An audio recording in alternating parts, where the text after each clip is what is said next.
अस्सलामुअलैकुम। आज की इस वीडियो में हम जो रिमेनिंग हमारे प्रॉब्लम्स थे, जो मैं आपको प्रैक्टिकल सेंटर के जो उनके जो वहाँ एग्ज़ाम्स हुए थे, मैं आपको वो सॉल्व करवा रही थी। तो मैंने आपको 3 पार्ट अपलोड किए थे। पहले पार्ट में मैंने क्वेश्चन नंबर 7 करवाया था। सेकंड पार्ट में भी हमने उसके जो रिमेनिंग पार्ट रह गए थे वो किए थे, और थर्ड पार्ट में मैंने क्वेश्चन नंबर 8 में जो 3 प्रॉब्लम थे वो तीनों प्रॉब्लम मैंने आपको सॉल्व करवाए थे। ठीक है, तो ये हमारे पास फोर्थ पार्ट है जिसके अंदर हम क्वेश्चन नंबर 9 सॉल्व करेंगे। इसके अंदर भी इसके 3 पार्ट है, मतलब और करके इसमें भी 3 प्रॉब्लम्स हमें गिवन है। तो हम जो है अभी प्रैक्टिकल सेंटर में जो उनके प्रीलिम्स जो होते हैं, ठीक है, उसका मैं क्वेश्चन नंबर 9 सॉल्व करवाऊंगी आपको। इसके अंदर इसके 3 पार्ट हैं। हो सकता है कि ये पेपर आपको इतना क्लियर ना दिखे क्योंकि ये मैंने प्रिंट आउट करवाया था तो काफ़ी ये ब्लैक हो गया सही, लेकिन मैं आपको इसको पढ़ के बताती रहूँगी। अच्छा, और फिर हम स्टार्ट करते हैं आज की वीडियो। लेकिन अगर आपने अभी तक मेरा चैनल सब्सक्राइब नहीं किया है तो पहले आप उसे सब्सक्राइब कर दें, लाइक कर दें, उसे शेयर करें ताकि ज़्यादा से ज़्यादा बच्चे इस चीज़ से फ़ायदा उठा सकें। अब जैसे कि आप जानते हैं कि अब एग्ज़ाम्स होने वाले हैं और आपके जो एडमिट कार्ड हैं वो भी इशू होने वाले हैं। जून के फर्स्ट वीक में जो है आपके एडमिट कार्ड भी इशू हो जाएंगे। ठीक है, तो स्टार्ट करते हैं। यहाँ क्या लिखा है, क्वेश्चन नंबर 9 मैं आपको सोल्व करवाऊँगी। ठीक है, तो इसमें लिखा है a string 2 metre long is used to whirl a 200 gram stone in a horizontal circle at a speed of 2 metre पर सेकेंड। हमारे पास क्या है कि हमारे पास एक पत्थर है कितना जिसके जो मास है वो 200 ग्राम है। उसे हमने क्या किया है, एक स्ट्रिंग मतलब एक धागा या रस्सी आप समझें, वो 2 मीटर लॉन्ग है। हमने उस धागे से 2 मीटर लॉन्ग धागे पे आगे जो है वो पत्थर को हमने बांध दिया जो कि हमारे पास है 200 ग्राम का। ठीक है, फिर हमने उसे क्या किया, उसे हमने horizontal circle at a speed of 2 metre पर सेकेंड, और उसको हमने गोल मतलब यूँ करके गोल गोल घुमाया 2 मीटर पर सेकेंड की स्पीड से। ठीक है, ये बच्चे खेलते भी हैं, बचपन में आपने बाहर भी देखा होगा कि वो एक धागा होता है उस पर आगे पत्थर बांधते हैं और उसको क्या करते हैं फिर गोल गोल घुमाते हैं। तो हमें स्पीड गिवन है, हमें जो वो स्ट्रिंग है उसका हमें जितनी वो लॉन्ग वाली है हमने वो भी मालूम है, हमें उसका जो मास है हमें वो भी पता है। आगे लिखा है find the tension in the string. हमें क्या फाइंड करना है, हमें टेंशन फाइंड करनी है इन दिस स्ट्रिंग। जो भी कोई फोर्स किसी रस्सी या धागे में होती है उस फोर्स को हम कहते हैं टेंशन। ठीक है, तो टेंशन क्या होती है, ये एक फोर्स होती है। तो हम स्टार्ट करते हैं ये वाला प्रॉब्लम। और ये प्रॉब्लम अगर आपको सही से नज़र ना आए तो ये हमारे पास चैप्टर नंबर 7 का 4th प्रॉब्लम है। तो ये 7.4 है, आप इसको बुक में जाके देख सकते हैं। ठीक है, ये प्रॉब्लम नंबर 7.4 है। तो हम स्टार्ट करते हैं।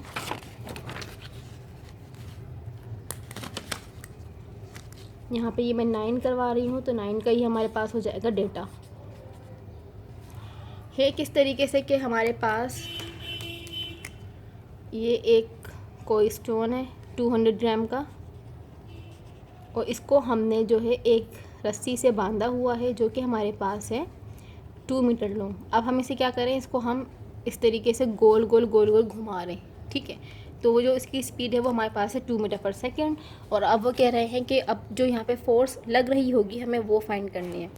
तो हम डेटा बना लेते हैं। हमारे पास मास गिवन है तो हम यहाँ लिख देते हैं कि मास मतलब m इक्वल है हमारे पास 200 ग्राम। m इक्वल है 200 ग्राम। उसके बाद हमारे पास जो उसका रेडियस है, रेडियस हमारे पास है 2 मीटर। अब हमें कैसे पता चला कि वो रेडियस है, क्योंकि यहाँ पे तो लिखा है कि वो 2 मीटर लॉन्ग है। अब आप देखें कि जब वो धागा है उसको हमने, जैसे फॉर एग्जांपल आप समझो ये धागा, यहाँ पे हमने पत्थर बांधा हुआ है। अब जब मैं इसको गोल गोल घुमाऊँगी तो ये पूरा गोल घूमेगा। ठीक है, जैसे इसको अब जब मैं इसको यहाँ गोल घुमाऊंगी तो ये पूरा जब ये गोल घूमेगा तो ये इसका ये रेडियस होगा, इसके अराउंड मतलब इसके अराउंड ये पूरा गोल जाएगा, पूरा गोल जाएगा। तो ये जो चीज़ है ये क्या हो जाएगा, इसका रेडियस हो जाएगा। सही, तो यहाँ पे हमें रेडियस गिवन है। और ये वाला प्रॉब्लम मैंने जब चैप्टर नंबर 7 के प्रॉब्लम समझाए थे तो उसमें भी ये मैंने समझाया था। अच्छा, वेलोसिटी हमारे पास है 2 मीटर पर सेकेंड, मतलब हम 2 मीटर पर सेकेंड की स्पीड से उसको घुमा रहे हैं। और कहा है उन्होंने फाइंड द टेंशन, तो ये हम लिखेंगे रिक्वायर्ड में। तो रिक्वायर्ड में हमारे पास क्या है, टी हमें फाइंड करना है। और टेंशन क्या होती है, ये भी एक फोर्स है। अच्छा, अब जो भी चीज़ हम किसी गोल या सर्कल में गोल गोल घुमा रहे होते हैं उसके अंदर जो फोर्स अप्लाई हो रही होती है, जो फोर्स लग रही होती है उसे हम कहते हैं सेंट्रीपिटल फोर्स। और अगर कोई चीज़ गोल किसी कर्व पाथ पे ट्रेवल कर रही है तो उसके अंदर जो एक्सिलरेशन प्रोड्यूस होता है उसे हम कहते हैं सेंट्रीपिटल एक्सिलरेशन। ये वाली बात आपको याद रखनी है कि अगर कोई भी कर्व पाथ हो, वहाँ पे कोई एक्सीलरेशन प्रोड्यूस हो रहा होगा तो वो होगा सेंट्रीपिटल एक्सीलरेशन, और अगर कोई भी कर्व पाथ है या कोई भी चीज़ गोल अराउंड मतलब गोल दायरे में मूव कर रही है तो उसके अंदर जो फोर्स प्रोड्यूस होगी वो होती है सेंट्रीपिटल फोर्स। और यहाँ पे भी इन्होंने यही कहा है कि हमने उस पत्थर को बांध के हम उसे गोल गोल घुमा रहे हैं, तो इसका मतलब ये है कि जो यहाँ फोर्स प्रोड्यूस होगी वो होगी सेंट्रीपिटल फोर्स, और सेंट्रीपिटल फोर्स को हम डिनोट करते हैं एफ सी से, और इसका फॉर्मूला होता है F C equal M V square upon R. ठीक है, एम हमें गिवन है, वी हमें गिवन है, आर हमें गिवन है, फोर्स ही हमें फाइंड करनी है। फोर्स अभी मैंने आपको कहा तो हम यहाँ पे लिख लेंगे कि वी नो दैट कि फोर्स मतलब सेंट्रीपिटल फोर्स इक्वल है टी मतलब टेंशन के, क्योंकि ये भी फोर्स है ये भी फोर्स है। ठीक है, तो ये दोनों क्या है आपस में इक्वल हैं, तो इसका मतलब ये है कि हम इस एफ सी की जगह यहाँ पे टी लिख सकते हैं।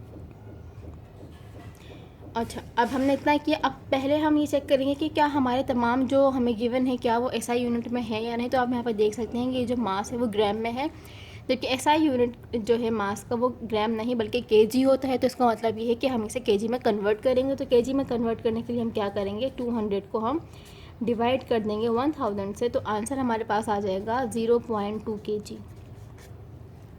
ठीक है, अब हम वैल्यूज़ को पुट कर देते हैं। एम की जगह आ जाएगा 0.2, वी की जगह आ जाएगा 2 का स्क्वायर, क्योंकि वी का स्क्वायर है तो ये 2 का स्क्वायर हो जाएगा, अपॉन और आर की जगह आ जाएगा 2।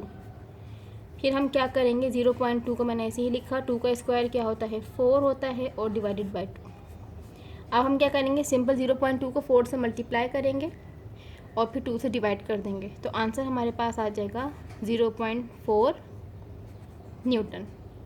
और ये हमने उस स्ट्रिंग में जो टेंशन लग रही होगी वो हमने फाइंड कर ली है, और ये है हमारा आंसर। ठीक है, अब ये हमने क्वेश्चन नंबर 9 का एक पार्ट तो सोल्व कर लिया है। अब इसके बाद हमारे पास है दूसरा पार्ट जो कि और करके इन्होंने हमें गिवन किया है। और ठीक है, अब हम इसका डेटा बना लेते हैं, क्योंकि एक क्वेश्चन में उन्होंने 2-3 पार्ट गिवन किए हैं। तो 9 में भी यहाँ पे 3 है, तो हमने ये पहला वाला कर लिया है। अब हम सेकंड देखते हैं, सेकंड में हमसे क्या पूछा गया है और वो कौन सा प्रॉब्लम है। लिखा है ये रहा, the focal length of a convex lens is 10 centimetre, कि हमारे पास जो फोकल लेंथ है किसकी, कॉन्वेक्स लेंस की, वो है 10 centimetre. Where should an object be place so as to get its real image magnified twice, कि हमें उस ऑब्जेक्ट को कहाँ रखना चाहिए कि हमें जो उसकी इमेज मिले वो मैग्नीफाइड ट्वाइस मतलब दुगनी हो। ट्वाइस का मतलब क्या होता है, दुगनी या 2 टाइम्स। अच्छा, यहाँ पे लेंस की बात हुई है, तो लेंस का जो है हमारे पास चैप्टर नंबर 14 था, और जो मिरर है वो हमारे पास चैप्टर नंबर 13 है। तो यहाँ पे लेंस की बात हो रही है, इसका मतलब ये कि चैप्टर नंबर 14 का है ये। फोकल लेंथ हमें जो है यहाँ पे गिवन है, वो ये कह रहे हैं कि हमें अपने ऑब्जेक्ट को कहाँ पे रखना चाहिए कि हमें जो उसकी इमेज मिले वो उसकी दुगनी इमेज मतलब ट्वाइस हो उसकी मैग्नीफिकेशन। तो ये बात आप अच्छे से जानते हैं कि लेंस या मिरर से ऑब्जेक्ट तक का डिस्टेंस जो होता है वो p कहलाता है, और लेंस या मिरर से इमेज तक का जो डिस्टेंस होता है वो q कहलाता है।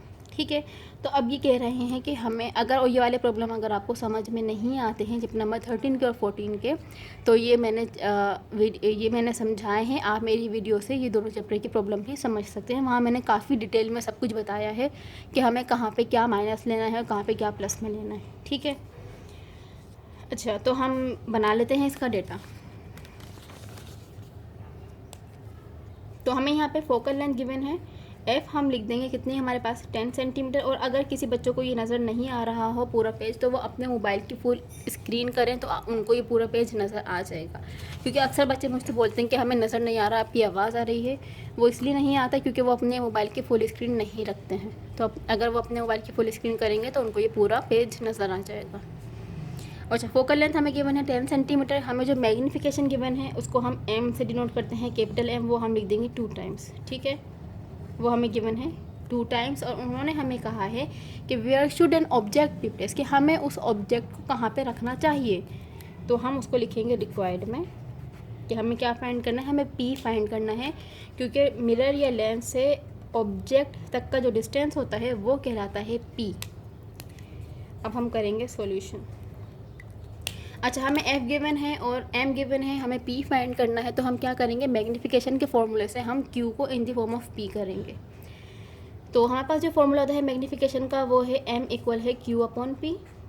ठीक है, तो अब क्या हो जाएगा, यहाँ पे m की जगह पे आ जाएगा 2 और q की जगह पे q ही रहेगा और p की जगह पे p ही रहेगा। अब आप देख सकते हैं p यहाँ डिवाइड का है, वहाँ देखिए क्या हो जाएगा, मल्टीप्लाई का हो जाएगा।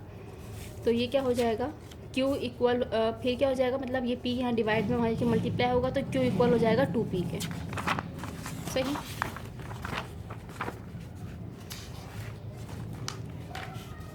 तो q इक्वल हो जाएगा 2p के।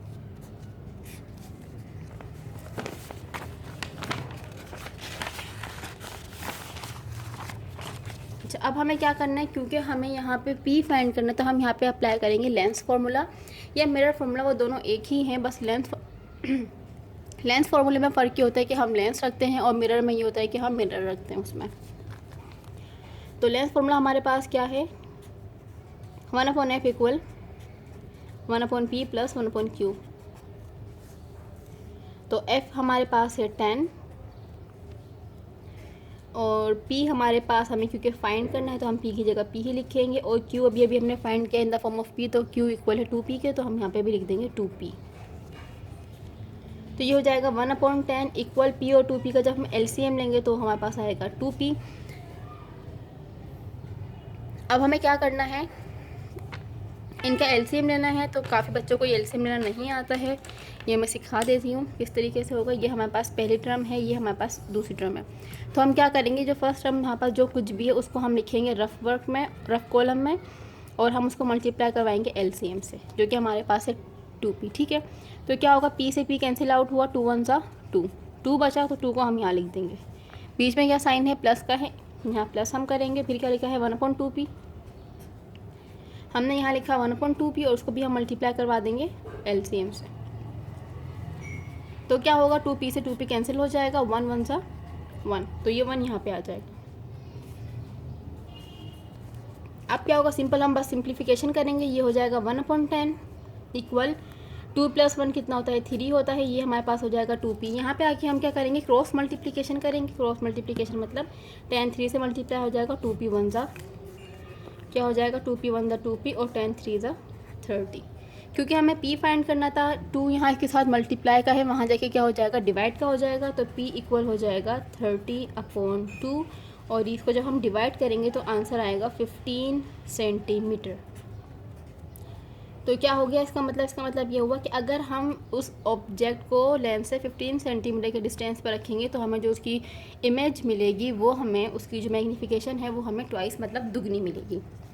ठीक है, ये बात मैं आपको फिर कह रही हूँ कि अगर आपको ये वाले प्रॉब्लम सही से समझ में नहीं आते हैं तो ये मैंने अपने चैनल पे समझाए हुए हैं, आप वहाँ जाके चैप्टर नंबर 13 और 14 की प्रॉब्लम समझ सकते हैं। वहाँ मैंने काफ़ी डिटेल में ये सब समझाया है कि कहाँ पे p q माइनस में लेंगे और कहाँ पे प्लस में लेंगे। ठीक है, तो ये हमने इसका क्वेश्चन नंबर 9 का जो और करके जो सेकंड प्रॉब्लम था हमने वो भी सॉल्व कर लिया है। इसके बाद इसमें एक और प्रॉब्लम है, मतलब क्वेश्चन नंबर 9 में भी 3 प्रॉब्लम थे, तो 2 हम सॉल्व कर चुके हैं। तीसरा प्रॉब्लम जो है हमारे पास वो क्या है, अच्छा ये जो मैंने आपको अभी सॉल्व करवाया है ना, ये है 14.4, मतलब चैप्टर नंबर 14 का 4th प्रॉब्लम है। अगर आपको चेक करना हो तो आप बुक से जाके देख सकते हैं। ये है 14.4, जो मैंने आपको पहला करवाया था वो था 7.4 और ये जो मैंने करवाया है ये है 14.4। और अब जो थर्ड प्रॉब्लम है हम वो देख लेते हैं, वो कौन सा है। उसमें लिखा है calculate the length of second pendulum. हमें क्या करना है, इसमें सेकंड पेंडुलम की लेंथ फाइंड करनी है और ये हमारे पास चैप्टर नंबर 12 का 8 प्रॉब्लम है, मतलब ये है 12.8। तो अब हम इसे सॉल्व कर लेते हैं। ये भी और करके ही है तो मैं इसको यहाँ पे और लिख देती हूँ और ये इसका हो जाएगा डेटा। अच्छा, इस तरीके के प्रॉब्लम आ सकते हैं जिसमें हमें कम डेटा गिवन होता है। इन्होंने हमें कहा है calculate the length of second pendulum, इसके अलावा इन्होंने हमें और कुछ भी गिवन नहीं किया। ठीक है, तो हमें एक बात पता होनी चाहिए कि सेकंड पेंडुलम है तो उसका जो टाइम पीरियड होता है वो 2 सेकंड होता है, और जब भी इसका नाम सेकंड पेंडुलम, क्योंकि सेकंड का मतलब भी 2 ही होता है। ठीक है, तो इसलिए हमें ये गिवन नहीं होता, हमें खुद पता होना चाहिए कि जो टाइम है वो हमारे पास है 2 सेकेंड और जो जी की वैल्यू है वो हमारे पास होती है 9.8 मीटर पर सेकेंड स्क्वायर। ठीक है, ये भी हमें पता होना चाहिए। तो ये 2 चीज़ें हमें पता है, सही। उसके बाद हमें क्या करना है, हम इसमें यहाँ लिखेंगे रिक्वायर्ड। आप देख सकते हैं इन्होंने हमें कुछ भी गिवन नहीं किया, लेकिन ये सब हमें खुद पता होना चाहिए। रिक्वायर्ड में हम लिख देंगे हमें एल फाइंड करना है, लेंथ हमें फाइंड करनी है। तो सॉल्यूशन अब हम करते हैं। जो टाइम पीरियड का जो फॉर्मूला होता है वो होता है T equal 2 pi under root L upon G। ठीक है, अब हम क्या करेंगे, यहाँ पे वैल्यूज़ को पुट करेंगे। t की जगह पे क्या आ जाएगा, t की जगह पे आ जाएगा 2 की जगह 2 ही आएगा। पाई की वैल्यू होती है 22/7 या फिर 3.142, तो मैं यहाँ पे लिख रही हूँ 3.142। आपकी मर्ज़ी है, आप 22/7 भी लिख सकते हैं, सही। फिर हमने रूट बनाया, L की जगह L आया और G की जगह आ जाएगा 9.8। अब हम क्या करेंगे, सिंपल इसको सिंप्लीफिकेशन करेंगे। 2 की जगह मैंने 2 ही लिखा, ये 2 जो है मल्टीप्लाई हो रहा है 3.142 से, तो इसको मैं मल्टीप्लाई कर दूँगी।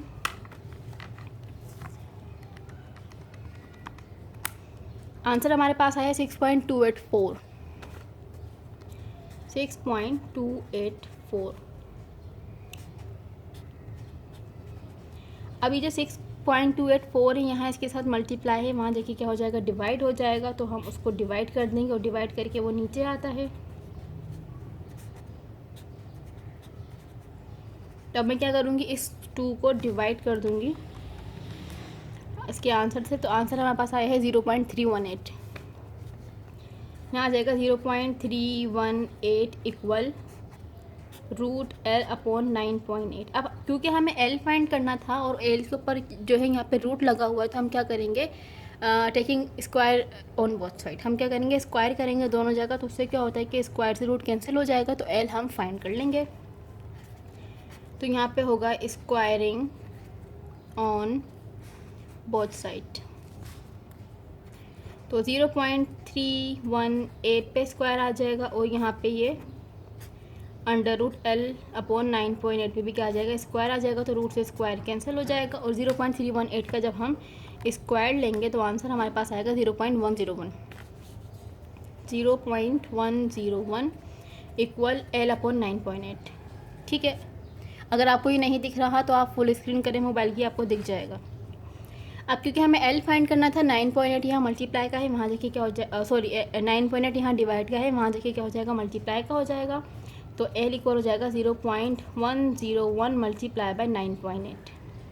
हम इसको मल्टीप्लाई कर देंगे 9.8 से, तो आंसर हमारे पास आ गया है 0.99।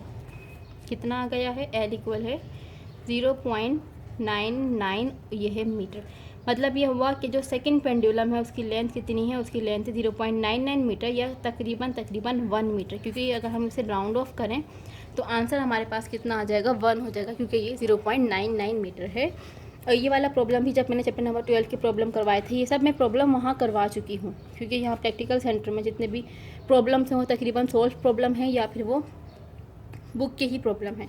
ठीक है, तो ये हमने चैप्टर नंबर 9 क्वेश्चन नंबर 9 जो था प्रैक्टिकल सेंटर, जो उनके सेंटर में जो प्रीलिम्स हुए थे, ठीक है, तो ये मैंने आपको वो सोल्व करवा दिए हैं मैट्रिक क्लास का। ये मेरा 4th पार्ट है जिसमें मैंने क्वेश्चन नंबर 9 आपको कंप्लीट सोल्व करवा दिया है, उसके अंदर 3 पार्ट थे। अब बाकी जो हमारे पास हैं 9 के बाद 10 है, फिर 11 है, तो ये मैं भी 2 अलग, मतलब ये पार्ट 5 में मैं आपको 10 करवाऊँगी और पार्ट 6 में मैं आपको ये जो क्वेश्चन नंबर 11 है ये पूरा सोल्व करवाऊँगी, और इन दोनों में भी 3 प्रॉब्लम है।